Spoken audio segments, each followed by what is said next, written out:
Shalom, selamat pagi jemaat Tuhan yang terkasih. Kita berjumpa kembali dalam program Renungan Pagi 10 Menit Bersama Tuhan. Dan pagi ini kita sama-sama akan belajar mengenai suatu topik yang saya beri judul tentang pohon kepengetahuan yang baik dan yang jahat. Tentang pohon pengetahuan yang baik dan jahat yang berada di tengah-tengah Taman Eden merupakan suatu misteri sampai hari ini. Karena Alkitab tidak memberikan penjelasan yang lebih detail tentang pohon tersebut. Alkitab tidak menjelaskan ciri-ciri pohon tersebut secara detail. Namun Alkitab hanya menjelaskan akibat setelah memakan buah tersebut. Yaitu dapat kita lihat di Kejadian 3 ayat 7. Maka terbukalah mata mereka dan mereka tahu bahwa mereka telanjang. Lalu mereka menyemat daun pohon ara dan membuat cawat. Jadi setelah Adam dan Hawa memakan buah tersebut, ternyata mereka tidak mendapatkan apa yang disebut dengan pengetahuan yang baik dan benar. Hanya terbuka mata mereka dan mereka tahu bahwa mereka telanjang. Kalau demikian, apa yang hendak Allah sampaikan dengan adanya pohon pengetahuan tersebut? Menurut saya jelas bahwa yang dimaksud dengan pohon pengetahuan yang baik dan yang benar bukanlah diartikan secara literal, tetapi itu hanya sebagai suatu konsep. Allah memberikan pengertian tentang suatu konsep, yaitu benar dan salahnya suatu tindakan.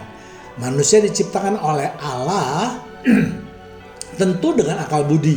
Artinya manusia seharusnya bisa bertindak untuk membedakan mana yang benar dan mana yang salah. Tetapi pengertian tentang arti benar dan salah itu seringkali ditafsirkan dengan berbagai cara.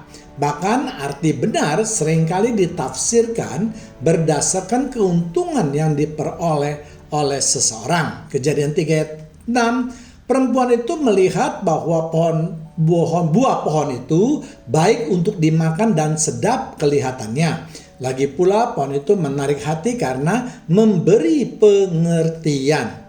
Jadi Alkitab pun mencatat bahwa buah itu tidak hanya memberikan pengetahuan yang baik dan benar atau yang jahat, tetapi memberikan pengertian mengenai arti baik dan jahat.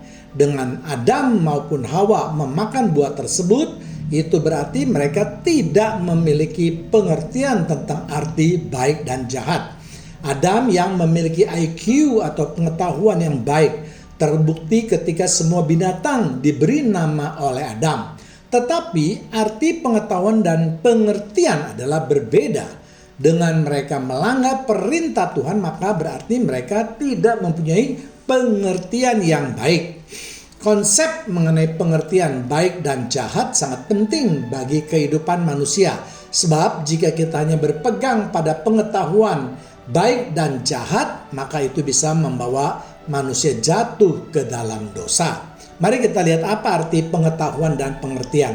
Arti pengetahuan adalah mengerti setelah melihat atau mengalami sesuatu, ya, atau informasi suatu kejadian yang belum teruji kebenarannya. Sama seperti kita dahulu sekolah, semua dalil-dalil yang diajarkan itu hanyalah pengetahuan saja.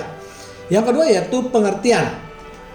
Dapat menangkap atau memahami apa yang dimaksud oleh sesuatu.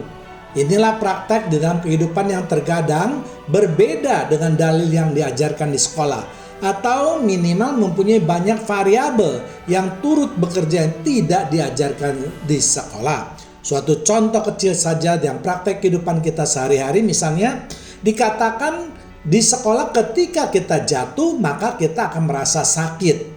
Ya, itulah yang disebut dengan pengetahuan. Tentang bagaimana rasa sakit itu, kita tidak bisa membayangkannya.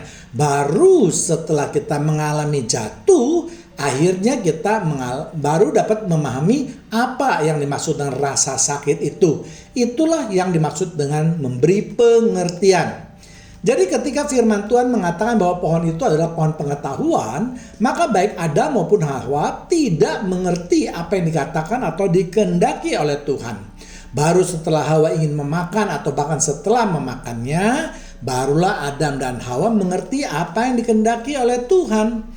Mereka berdua setelah memakan buah tersebut baru dapat menangkap atau memahami apa yang dikehendaki oleh Tuhan, bahwa Tuhan memberikan kebebasan kepada manusia untuk menentukan bentuk kehidupannya dengan berbagai konsekuensinya. Kalau mereka melanggar perintah Tuhan, maka mereka harus menanggung resikonya, yaitu dihukum oleh Tuhan. Sebaliknya, kalau mereka menuruti kehendak Tuhan, maka Tuhan akan memelihara kehidupan mereka. Adam dan Hawa diusir dari Taman Eden karena mereka tidak taat atau melanggar firman Tuhan. Adam harus bekerja dengan berpeluh keringat selama masa hidupnya, dan Hawa akan mengalami kesakitan yang luar biasa ketika akan melahirkan. Tuhan telah menghukum semua kebanggaan kedua manusia tersebut. Sebaliknya, kalau Adam dan Hawa taat pada firman Tuhan, maka mereka boleh selamanya tinggal di Taman Eden, di mana semua kebutuhan hidup mereka Tuhan sediakan. Jadi menurut saya, sekali lagi, pohon kehidupan itu bukanlah berbicara secara nyata. Buktinya setelah Adam dan Hawa memakan buahnya, mereka tidak mendapatkan pengetahuan yang baik dan buruk seperti yang kita pikirkan. Bahkan mereka juga tidak mati, tetapi ayat tersebut sebaiknya diterjemahkan dalam pengertian rohani, seperti yang sudah saya jelaskan tadi.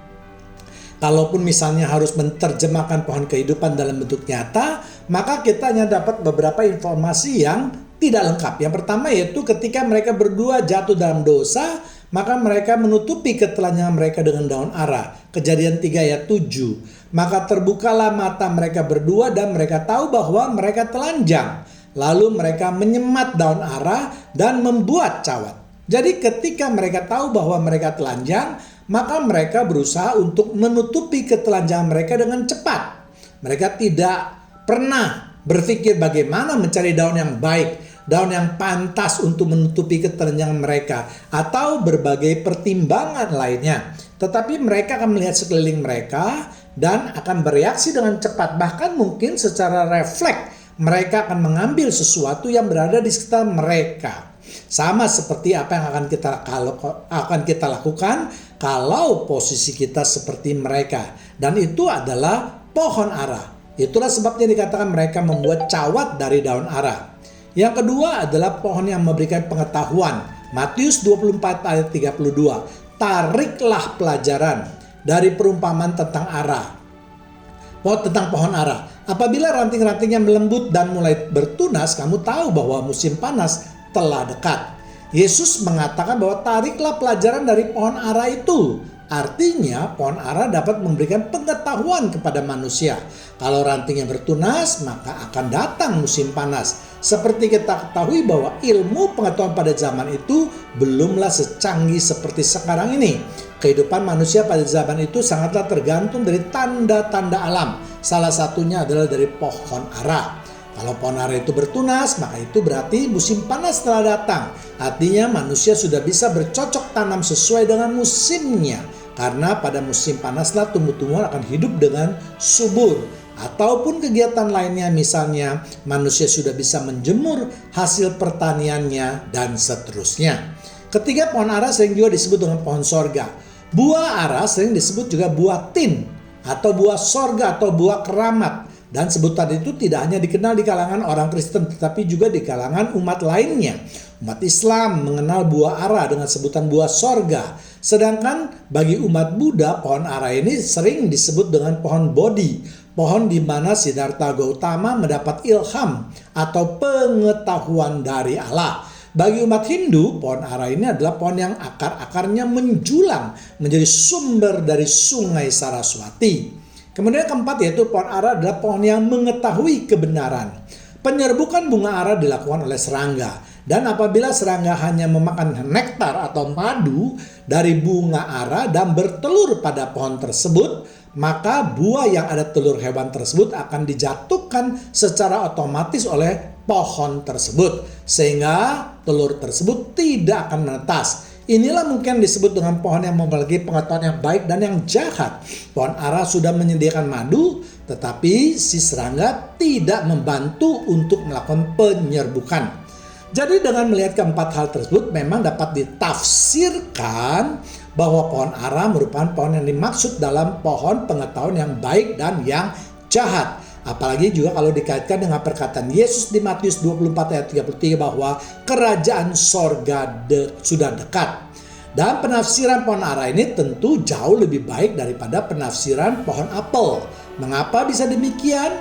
Karena pohon apel yang sering digambarkan dalam berbagai buku itu berasal daripada misionaris yang berasal daripada Eropa atau dari Barat, ya, sehingga mereka menafsirkan seakan-akan itu adalah pohon apel. Demikianlah renungan pagi yang dapat saya sampaikan. Tuhan Yesus memberkati kita semua. Amin.